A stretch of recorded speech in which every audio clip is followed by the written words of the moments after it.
My name's Jenny Downs. I'm here to talk about CDKL5 Deficiency disorder. I'm extremely honoured to be here. I've come from Australia. You have extraordinary infrastructure from your community involvement, your stakeholders, your strong clinical and research networks, and the FDA that are really giving extraordinary frameworks and infrastructure to building up outcome measures to really prove or disprove whether interventions are actually working.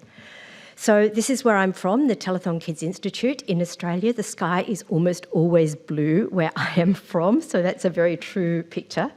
And I'm here today to introduce to you the CDKL5 deficiency disorder and also to talk about our outcome measures research program, and with that to talk particularly about our CDKL5 clinical severity scale.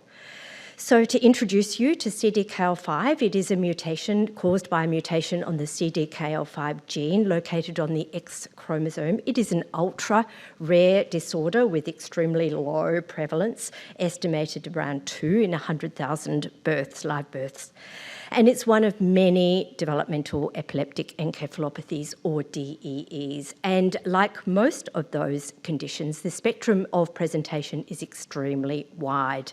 On the right, you can see a table which summarises the main features of CDKL5, and that is early onset seizures. Some children, they're often refractory. Some children will have a honeymoon period in the early years of up to around 2 years. And it's also very likely that the children will have cortical visual impairment, poor sleep, gastrointestinal problems, and altered muscle tone. It is also likely that the children will have autonomic disturbances and have difficulties with swallowing, often from poor head control, and chronic respiratory problems also. Hand stereotypies and chorea might occur in approximately 20% of children. So this is to introduce you to the team who I am representing. We have a study, NIH funded, called a multi-site validation of biomarkers and core clinical outcome measures for clinical trial readiness in CDD. And you can see that we're a collaboration between the United States and in Australia. And this is because in Perth, in Australia, one of the most isolated cities in the world, we have developed an international database to collect very deep and rich phenotypic data on CDKL5. And so we're very connected with other researchers in the field and have teamed up with Professor Tim Benke, Dr. Scott Demarest and Dr. Eric Marsh as principal investigators on this NIH grant. And so they're on the yellow, we're down there in the blue. We are north-south opposed and east and west opposed. We could dig a hole through the earth to each other. And with our team, you can see that in the table, the bottom left, the grey table, we're connecting with other clinical sites throughout the US, and it's such an exciting collaboration. We meet and talk almost weekly about what we're doing, how we're progressing, and what we need to do next. So this is our work, the chevron. You see those graphics in lots of places, but we have a pipeline of developing a valid outcome measure, which we hope in the end will be fit for purpose for clinical trials for CDD. And it ranges from content validation, understanding the scores and how those characteristics are structured, reliability, validity, responsiveness over time, and ultimately clinical trial readiness. And we are following that pipeline in terms of developing a clinical severity measure, gross motor and hand function measures, collecting video remotely, and that will form part of my second presentation. We're looking at a communication measure, sleep, quality of life, and we also, with Eric Marsh, we have some work on EEG and evoked potential biomarkers. So we're comprehensive, and we do all of that with an external advisory board and working really closely with IFCR. That is, I couldn't say that in my sleep, but to those of you who don't know IFCR, that is the International Foundation for CDKL5 Research, and they are very, very important partners with us. So our aim one was to answer the question, do we have evidence to support the notion of go versus no-go for these outcome measures to proceed into longitudinal evaluation?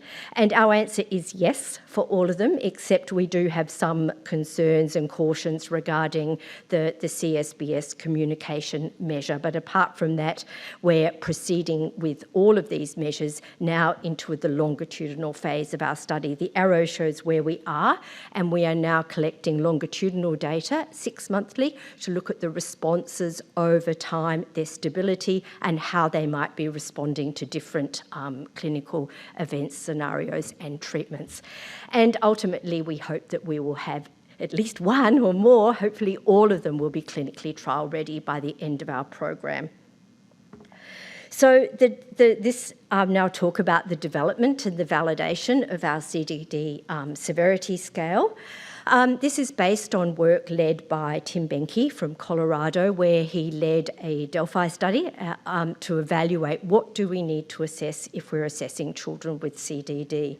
And it was a modified Delphi study, and he recruited an international panel, clinicians, researchers, advocacy groups and parents from Australia, US and Europe, and generated a set of 51 items describing the severity of the core domains of the phenotype.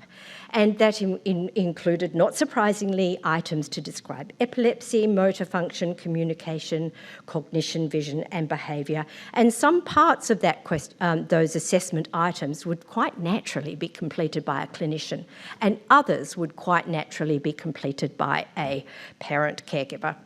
And so the Delphi didn't decide what we should do as it did in ancient Greece. It is suggesting what we need to do as next steps to formalise this sense of items that could be of value into something that was much tighter and perhaps had psychometric properties associated with it that would guide its future use.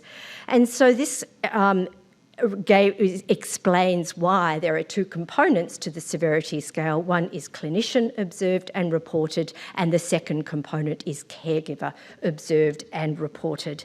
And so over time, we have refined those items. We have completed content validation and field testing, and that's what I will now present.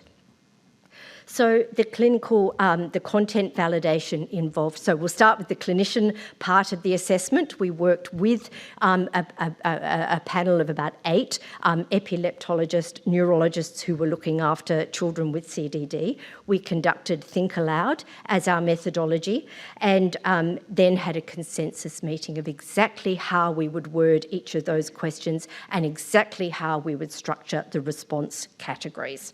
We developed a training video so we could implement it systematically between different clinicians. The total possible score of every item is scaled to 100.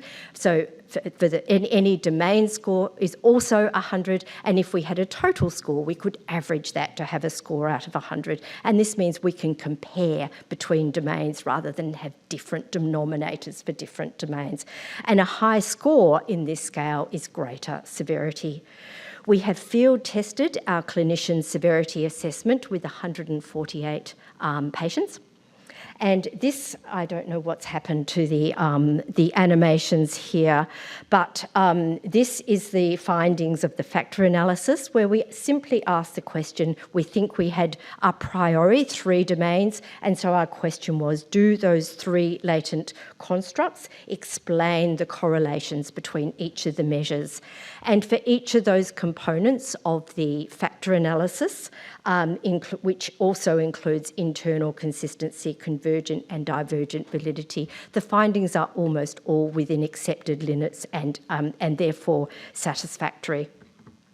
Looking more carefully, we have 3 domains for the clinician severity scale. One is communication, vision and motor, and here you can see the distributions of the scores for each of those domains, and underneath summary, keywords that give you a sense of what each of those items are about. So the vision and is slightly right skewed, but still the skew is acceptable. The communication and the motor scores are slightly left skewed because we're expecting marked motor and communication impairments, and that's what we're seeing.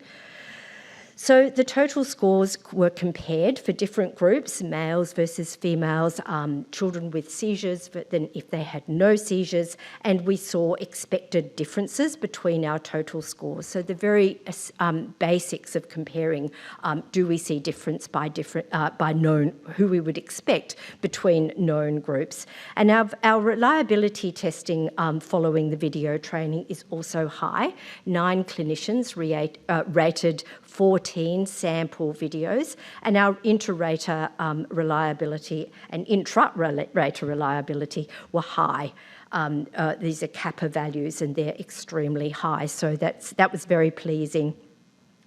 So now going on to the caregiver side of the questionnaire, this was also developed with parents using Think Aloud techniques to develop the items and response categories and then test the items and response categories.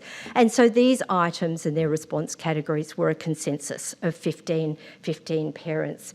And I'm afraid something's happened to the animations on this also, but it is a parent report measure of around 47 items. There are 4 domains: seizures, alertness, behaviour and feeding, and the same for the scoring. Scores are transformed into scores from 0 to 100, and again, a high score represents high severity. So this has been field tested in a larger group of children, 193, with CDKL5. And again, here we have the question with our factor analysis: do the correlations between these items explain our 4 domains of severity that we hypothesised a priori? And all of those figures are within are satisfactory and within reasonable limits. So these are the distributions of the scores for the epilepsy domain, the alertness domain, behaviour and feeding. And you can see the distribution of the total scores over on the right. There's good indices of fit, internal consistency, and the divergent and convergent validity, looking at the relationships between the domains is good. So I think it's of interest to look a little bit closer to the epilepsy items, and the items in our domain reflect some of the comments from the floor. It asks our parents about the frequency of different seizures, and in particular the number of convulsive seizures. It also asks about the number of days over the last 30 days when the seizures were disruptive, and also the number of days where the child was seizure-free. So it gets more to living with epilepsy rather than counting seizure. It's by days affected by the seizures or not. And so for the looking at the known groups comparisons, we have higher scores for boys than girls, as we would expect for children with no use of words or children who were using words, and for children who were unable to walk versus those who could walk. So does this mean that our severity measurements are actually measuring severity? Our preliminary data suggests that it is. And just before, after I'd submitted my slides between then and now, we have the results of a structural equation model, which we constructed to investigate whether all the measures in that set of measures that we're looking at actually reflected clinical severity in CDD. So this included the severity measure, the CCSA, our motor video assessments, which I will talk about later, the communication measure, sleep, and our epilepsy measure also. And for each child, all of those assessments contributed to an overall severity score, which was distributed in a normal distribution. So for a severe disorder, this set of measures can measure the range of phenotype with a normal distribution. And then we looked again at whether in univariate regression analysis how each of those individual assessments accounted for the total severity score. And the clinician CCSA scores were almost directly reflective of that overall severity score, and the video measures were highly reflective of that overall severity score also. So we have generated 2 measures of clinical severity that evaluate multiple, but obviously not every, domain of CDD. The structural equation modelling suggests that the importance of these severity measures are, in combination with other domains, can actually tell us richly about the phenotype of the child. And it highlights the importance of the clinical observations. It had the greatest match to our overall clinical severity when we combined all our measures. And that was looking at the child's vision, looking at the child's communication, and looking at the child's motor function. In the epilepsy domain, it really maps to the days when the child is less impacted by seizures versus more impacted by seizures. And our ongoing research is evaluating how the CCSA is stable over time and if it is responsive to changes in the child's clinical condition. And hopefully that will be evidence for whether or not it is going to enable its use in clinical trials. Thank you. Acknowledging the families, our team, and also the financial support and funding from the NIH and, importantly, from IFCR. Thank you very much.